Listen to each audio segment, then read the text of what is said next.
So this brings us to the conspiracy theory. And this is actually the most compelling of the theories.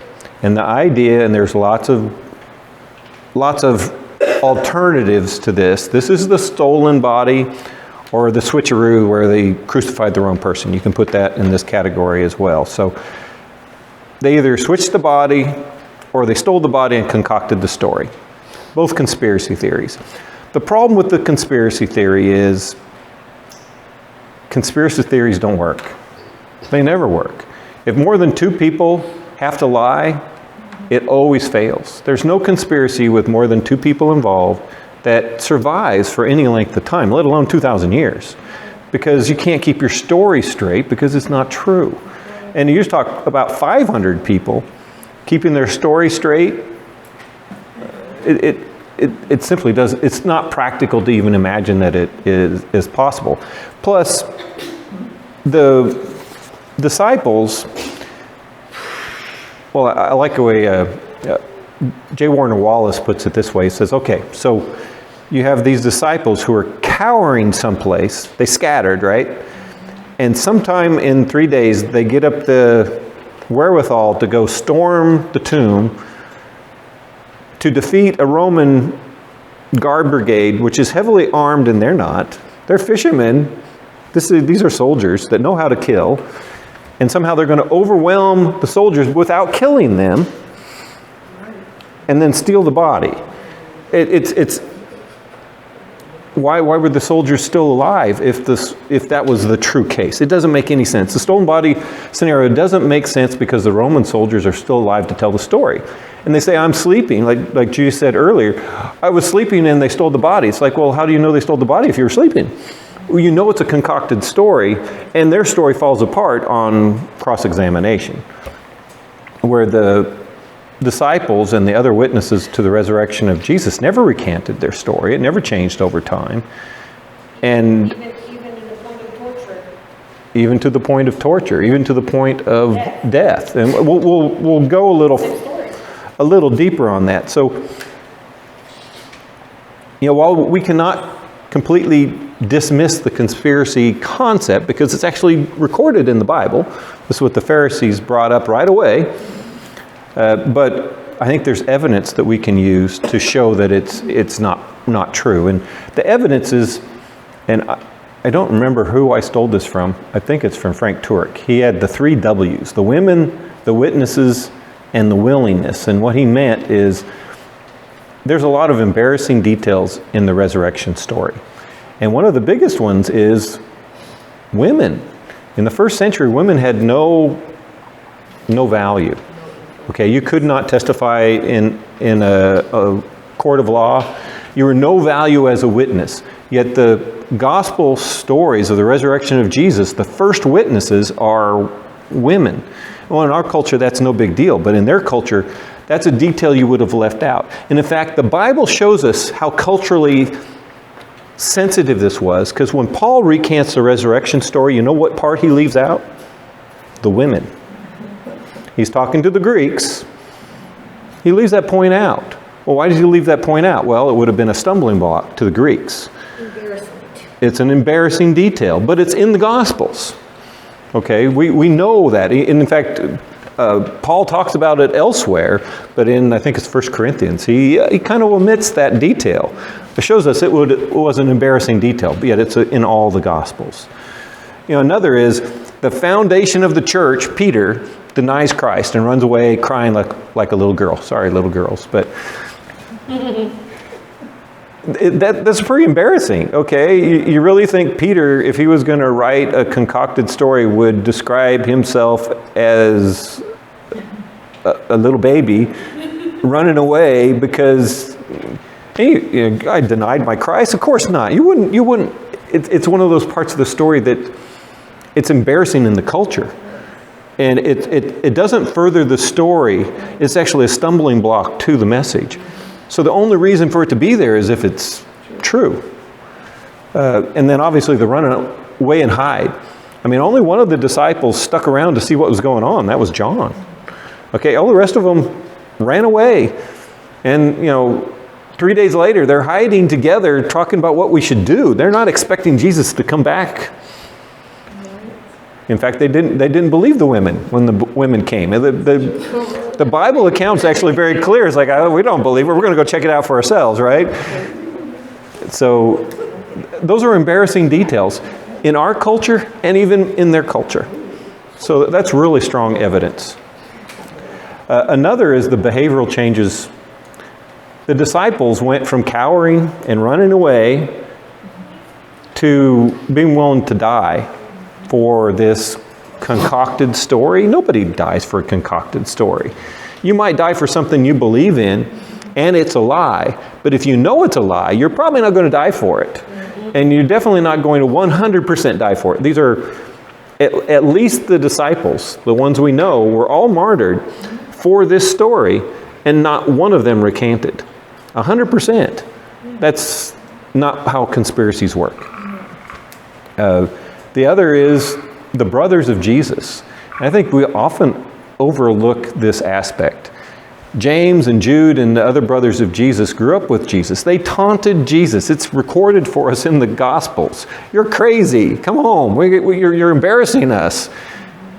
And then after the resurrection, they become fervent followers of Christ. The only way you make that change is if it's true. They had no monetary gain. They were kicked out of the synagogues. They lost their entire lives. Not just their life as in death, but their reputation in the society was ruined by their admission that their brother was God. And they grew up with Jesus. He was not showing his being God at times, so they know that he's just an ordinary person. The only difference is even when he started to do some miraculous things, they don't believe him. But then the only thing that make them believe is when he resurrected.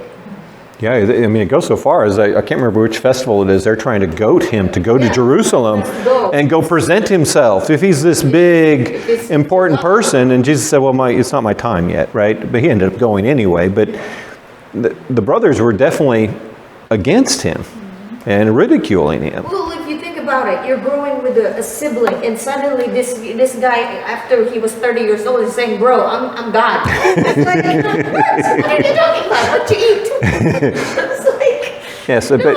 but if he died and came back, that would probably be evidence. Yes. And Ooh, I'm sorry. All the way.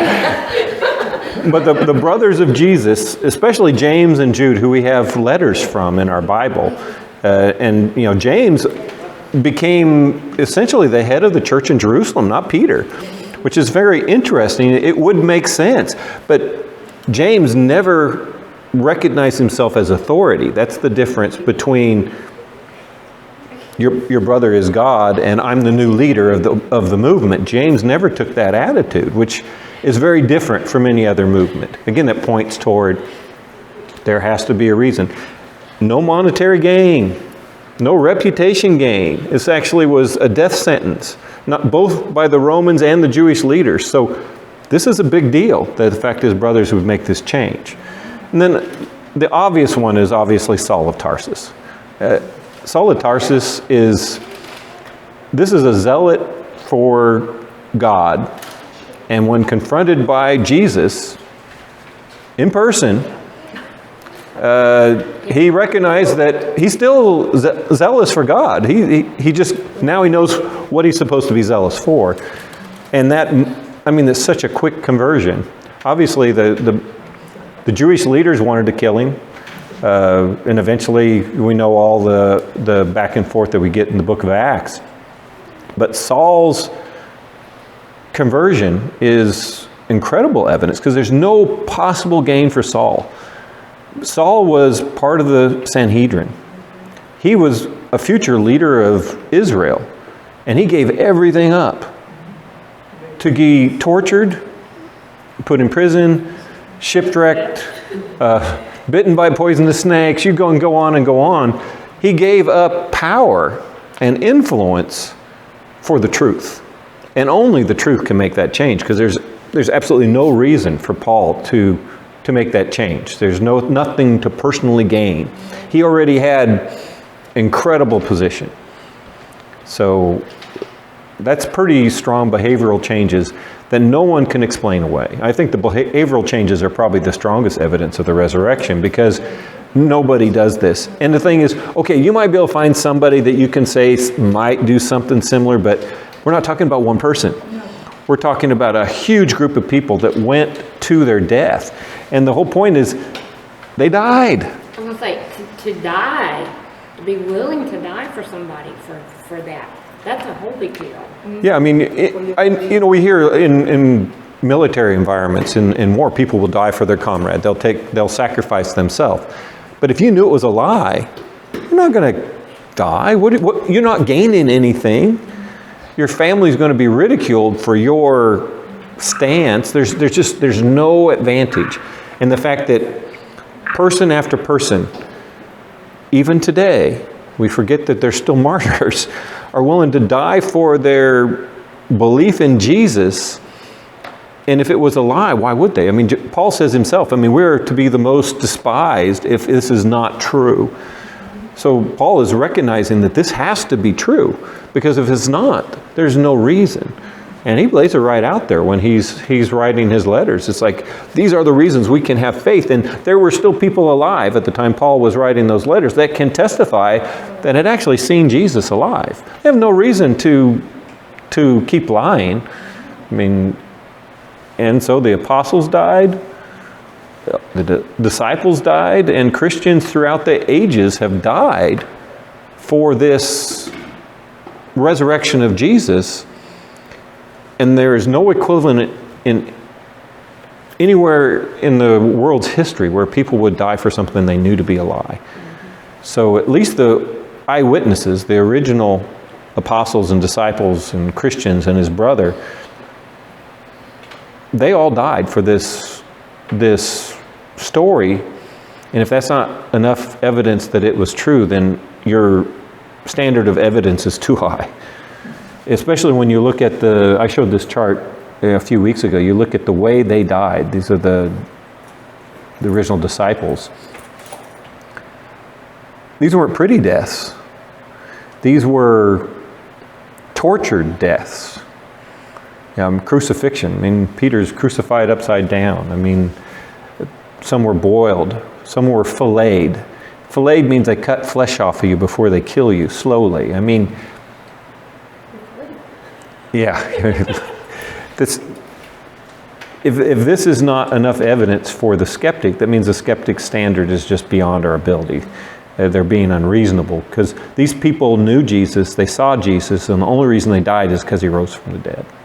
Yeah, maybe if one of them had died, you could have said something, but they all did. Yeah, there's no exceptions. There's no historical account, other than we don't know how John died. That's the only one we don't know. But there are some church traditions that say he was eventually executed. But it's just, it's open to say the very least. If you want this slide, I can send it to you.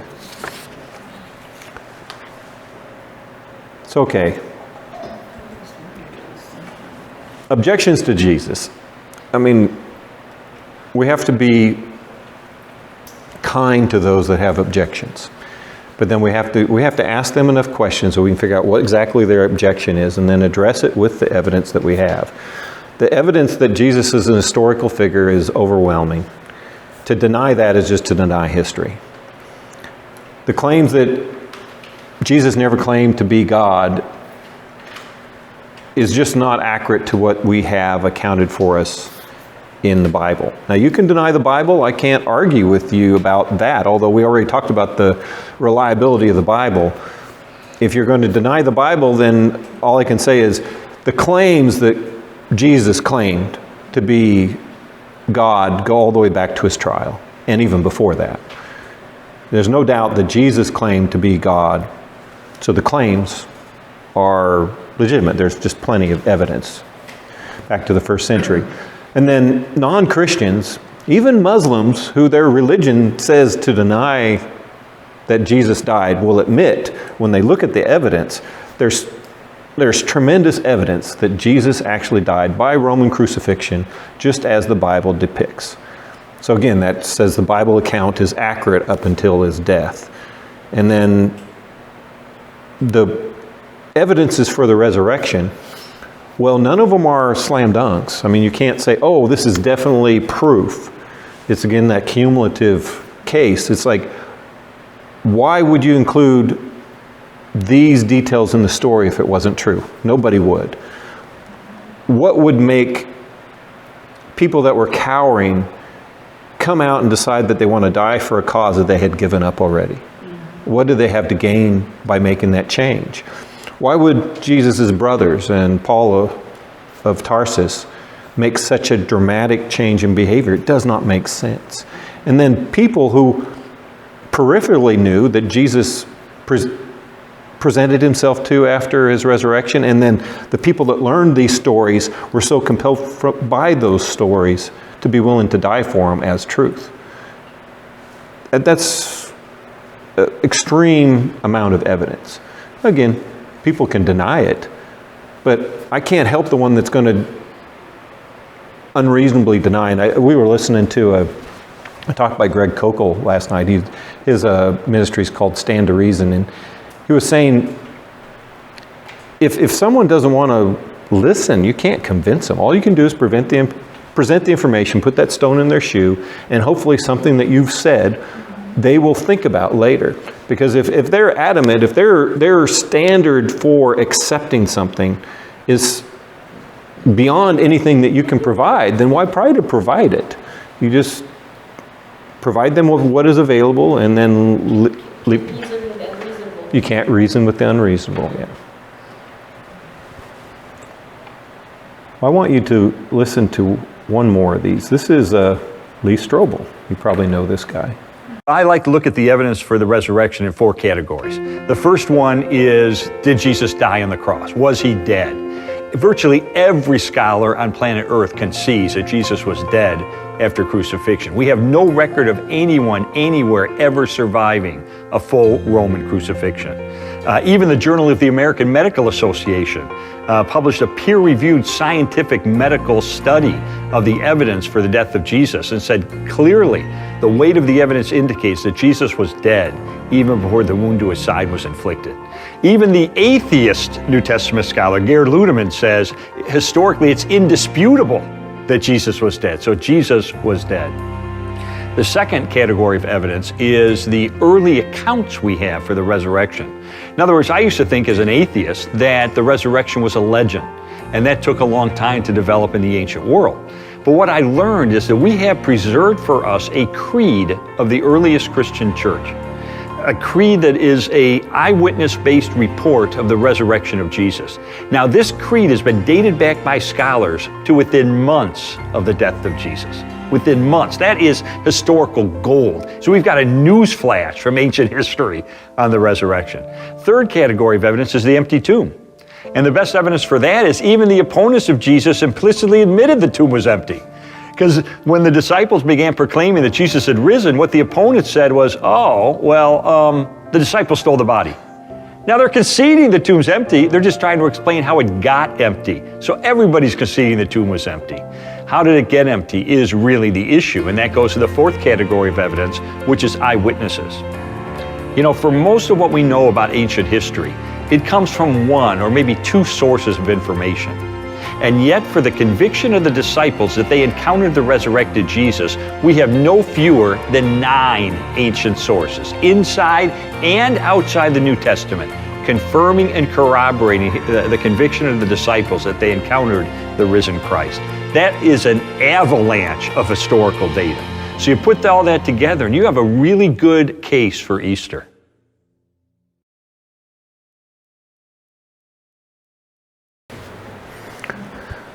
I do have to criticize Lee just a little bit. It's not a case for Easter. It's a case for the resurrection. I know Easter Sunday is not on the Resurrection Sunday. It's because it's dated differently. And I don't know if you guys know, it's been something I struggled with recently because Easter this year is March 31st. Passover is April 22nd. You think about that. So Passover comes a month after Easter. Why are they doing that? It's a good question. I'm glad you asked, Dorinda, because now I can answer. So See, we used to always know when Easter was. My little brothers, or twins, were born on April 22nd. So we always knew when Easter was because it was at their birthday. Yeah, And they started whacking around with it. so it's very ugly history of our church traditions.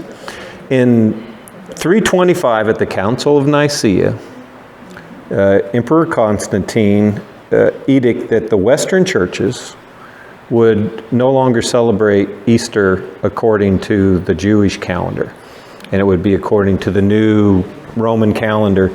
And they set the date of Easter to fall on the first Sunday after the spring equinox, pagan holiday, unless it happened to fall on a full moon, which is bad for the pagans, so they would skip another Sunday. That's how Easter is set today.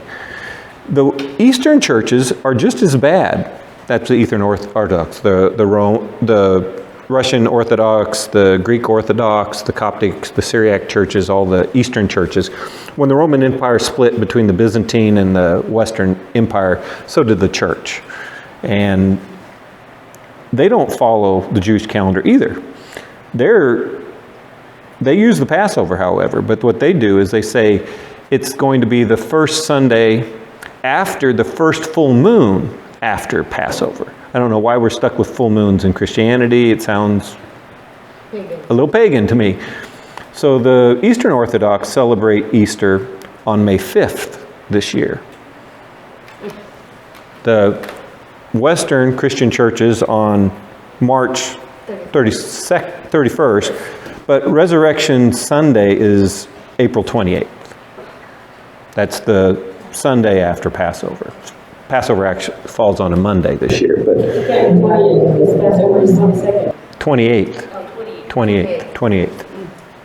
So that's the story of Easter, and well, there's a lot of history on that, but I think it's unfortunate because it can cause confusion for Christians when they find out that Easter is not necessarily Resurrection Sunday. I'm not sure what I think about it. It still bothers me a little bit, but I know the truth and I understand why it's assigned that way. But regardless of dates, we know that Yes. Jesus resurrected. Yeah. Jesus rose from the dead. As a family, we're going to celebrate Resurrection Sunday. We'll also celebrate Easter. They're just going to be two different days. We're also going to celebrate Passover, because it's the Last Supper of Jesus, and kind of important where he gave us some things to follow. So I think as Christians, we need to kind of know our history. That's what apologetics is about, being able to defend our Christian faith. We shouldn't hide ourselves away from, we don't want to talk about the fact Easter doesn't fall on the right day. I think we should talk about it. It does not change anything about our faith. The fact that church tradition has a date. Christmas is another one. Okay, let's face it, Jesus was not born on December 25th. Sorry if that hurts anybody's feelings. We know it was probably May or June, most likely, based on the way the story is described in the Bible. It's most likely spring. So, does it matter? No. I celebrate the birth of Jesus because we don't know the date on December 25th. The history of why it's December 25th, maybe not so great, but that's sidetracked. So next week, we're going to talk about science and the Bible. And we're going to start by talking about science that is discussed in the Bible. We often hear in our culture that science and the Bible, or science and Christianity, are at odds with each other. It is not a truth. In fact, the origin of almost every modern science can be found in the Bible. It's actually talked about hundreds, if not thousands of years before the concept that science even came about. And we're going to talk about those things next week, which is going to be a great encouragement, because when you start seeing it, you're like, oh my gosh. I mean, this is 1,500 years before the scientists knew this concept was there, yet it's discussed in the Bible already. And there's nothing in the Bible that is refuted by any science that I've ever seen. People will say it is, but scientists can say it's refuted, but the science and the data, the observation, doesn't refute the Bible. So we'll talk about that next week. And then the week after that, we'll just take it head on, naturalism versus Christianity, and we'll look at the gaps in both perspectives and why we believe the way we believe. That may not be enough to convince somebody, but it's good to understand how you can counter the claims of naturalism. We've talked about a little bit of this already when we talked about the evidence for God, but I think pointing it, just going right at it and saying this is the reason naturalism doesn't work. This is the reason the Christian perspective addresses those things that don't work in the naturalist model, and there's no other viable alternative. Yes, we have to have faith. We have to believe what we see the evidence leads to, but they don't have any evidence for what they believe. They have faith that's way beyond ours. We don't have blind faith. We have evidence-based faith. And then we'll finish up the week after that, right before Easter, kind of summarizing what we're doing. I'm going to give you some data that will make you smile, that it's not so bleak in Christianity after all. It seems like in America it is, but in the whole world it's actually... Yeah, well, we always talk, oh, you know, it's getting worse and worse. And I agree.